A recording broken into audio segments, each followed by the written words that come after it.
ako ngayon sa kusina, guys.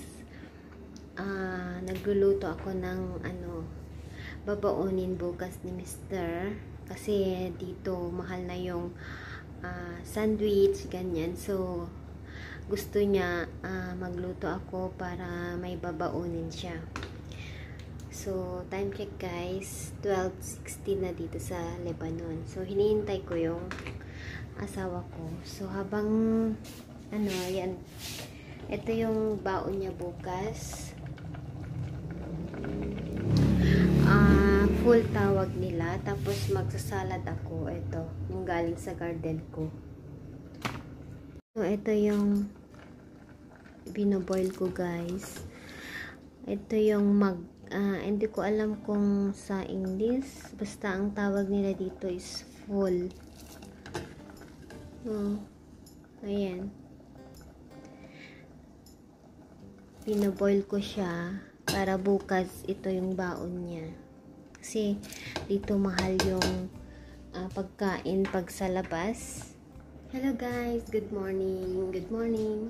Ayan, kagigising lang talaga kasi na-late na nga ako kasi ayan, nagra-rush ako kasi binoboil ko ulit yung babaunin ni Mr. na full. Ito yung binoil ko kagabi. Oo, papainit ko lang kasi hindi pa masyado luto.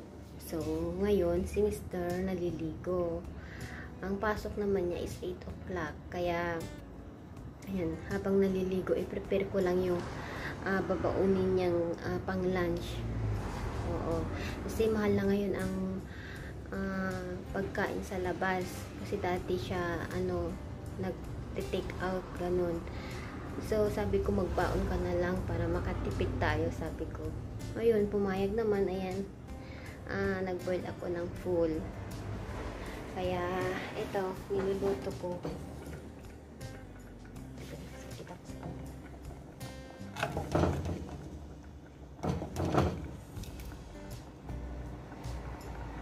Ayan. So, habang naliligo siya, ito yung salad na i-prepare ko. Ayan, galing yan sa garden ko. Ito. Salad niya. Sige, mamaya ulit, guys. Ang laki ng iPad ko. Mamaya ulit, ha. Ihanda ko lang yung pagkain niya, yung babaunin niya. So, ayan, luto na yung binoil kong full pala. Full ang tawag nila dito. Ayan, luto na siya. At, tignan nyo, guys. Luto na. Ayan. So, ito yung sauce na ginawa ko. Garlic, olive oil, lemon, salt. Yung iba, nilalagyan nila ng kamon. Pero yung asawa ko kasi, bawal sa kanya ang spices. So, ito lang. Hindi ko siya lalagyan ng kahit anong spices. Tapos, ito yung salad. Yung hinbi, galing ito sa garden ko. Ayan, ang ipabaon ko sa kanya. Tapos, yung kubos. Ito yung Lebanese bread nila. Tawag nila kubos. Ito, guys. Pakita ko sa inyo. Ito. Tawag nila kubos. Ito yung Lebanese bread. Ito, guys. Mas malaki pa dito. Kaso, yung mga anak ko, pag gumagawa kasi ako ng sandwich, hindi nila maubos. Kaya ito, small lang ang binibili ko. So, ayan. Ito ang ipabaon ko kay Mr. Para makalibre siya sa lunch ba. I mean, para hindi na siya bumili. Kasi ang mahal talaga, guys. Mahal na ngayon ang bilihin. So, hinihintay ko siya. Maghanda muna ako ng coffee niya. Hinihintay ko siyang matapos, maligo. Matagal yung asawa ko maligo. Abutin yan ng 1 oras. Ewan ko anong ginagawa sa banyo. Ayan. Ito yung coffee. Wait lang, guys. Palitan ko yung salad. Ayaw niya daw ng salad na ganito with this. Kasi gusto niya onion. Mahilig sila sa onion dito. Ayan, yan yung ipabaon ko na salad. Instead na ito. Ito daw. Sige. Good morning! Good morning. Kiss. Ayan. Good morning, guys. Good morning. At ito na yung baon ni Mr. Inanda ko na. Ayan. Ito yung binoil ko kahapon. Ay, yung kagabi. Nakahanda na. At ito yung dalawang anak kagigising. Mag-breakfast na daw sila. You wanna eat? Yeah. Breakfast? No, we don't have milk now. We forgot to buy yesterday. And Mr. is there, preparing himself to go to work. Ayan. Good morning. Say, kumusta, Philippines? Say, kumusta? Mabuti. Nabasa ka na, oh. Tignan mo, oh. Ayan, si Mr. This is my husband. Workaholic. Say, kumusta? Hey, kumusta, baby? Ayan, mag-aaral ulit si Mr. O, tignan niya, may baon siya. Ito yung baon niya for lunch. Mahal kasi ang ano dito, guys. Sandwich, ganon, yung sa outside. Kaya sabi ko magbaon ka na lang para makatipid tayo. Yes. Ayan. This peanut butter I will make. So, ayan guys. Good morning sa inyong lahat.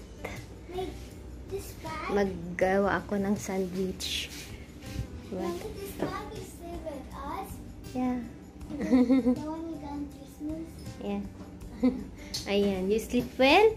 While you're sleeping at night, I'm cooking the food of Daddy. Yeah. Yeah. Until 1 o'clock, I'm still awake.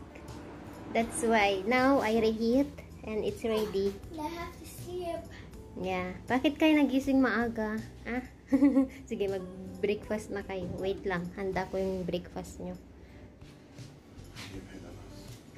What can you say about what I prepare?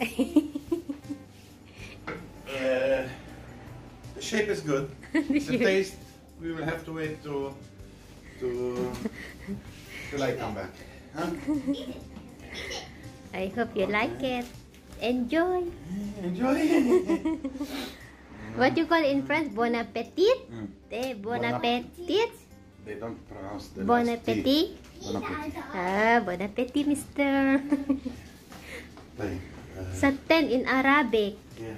What is in English? What in English, huh? I don't know. Muffy. Mister is always with his gun. Pew pew. Pew pew. Bon appetit sa 10 in Arabic. In French, bon appetit. Enjoy. Enjoy, I think, mommy. Enjoy in English. I don't know. There's some words Yeah. in Arabic they can't translate. Take care. Yeah. All right. Take care of yourself. Bye, Daddy.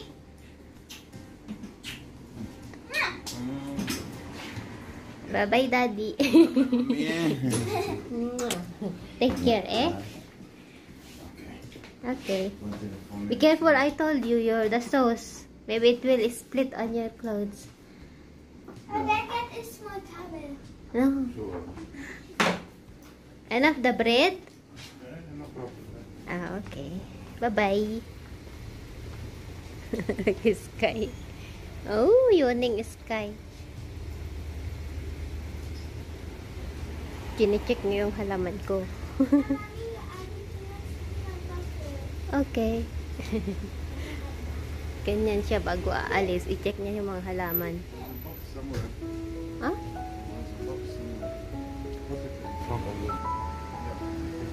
Okay, bye-bye.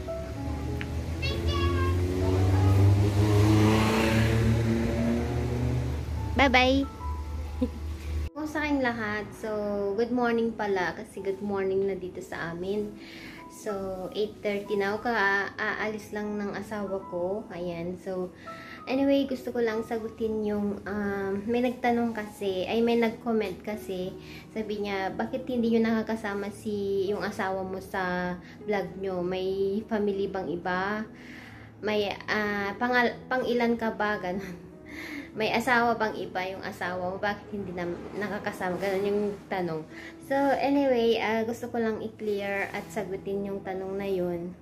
Kaya po, hindi namin siya nakakasama kasi, ayun na nga, nag-work siya. I mean, yung work niya kasi, wala siyang ka-ship. I mean, workaholic yung asawa ko since na noon pa man. Kasi, dito ngayon, lalo ngayon dito sa Lebanon, yung sitwasyon ngayon, sobrang bagsak yung economic. So, yung nangyari sa amin, yung past vlog na shinare ko about sa na-bankrupt yung ano namin, so bumagsak yung bumagsak kami, back to zero kami. I mean, walang-wala kami ngayon. Sa totoo lang guys, hindi ako natutuwa. I mean, hindi ako nalulungkot ako sa situation namin kasi as in sa 7 days hindi namin siya nakakasama. Siguro sa isang buwan lang one time lang namin siya makasama. Yung talagang mag-as na ako ng magmakaawan ako sa kanya na sige naman na para sa mga bata mag-off ka ganun. So ayun, hindi namin siya nakakasama kasi ganun nga. Wala po siyang ibang asawa. Ako lang po yung unang asawa niya. Wala po siyang ibang family. Ako po yung, kaming family niya yung unang, I mean, ako yung una niyang asawa. Wala po siyang second wife. Ako po yung first wife. Wala po siyang ibang asawa. Wala din po siyang ibang inuuwian. Ganun. So, talagang, sa totoo lang guys, dito sa Lebanon ngayon, kung wala ka talagang, kung tamad ka, ganun, wala na, mamamatay ka sa gutom. Hindi ko kinakahiya guys, sa totoo lang, naghihirap kami ngayon, as in, yung sahod ni Mr. doon lang kami nabubuhay ngayon.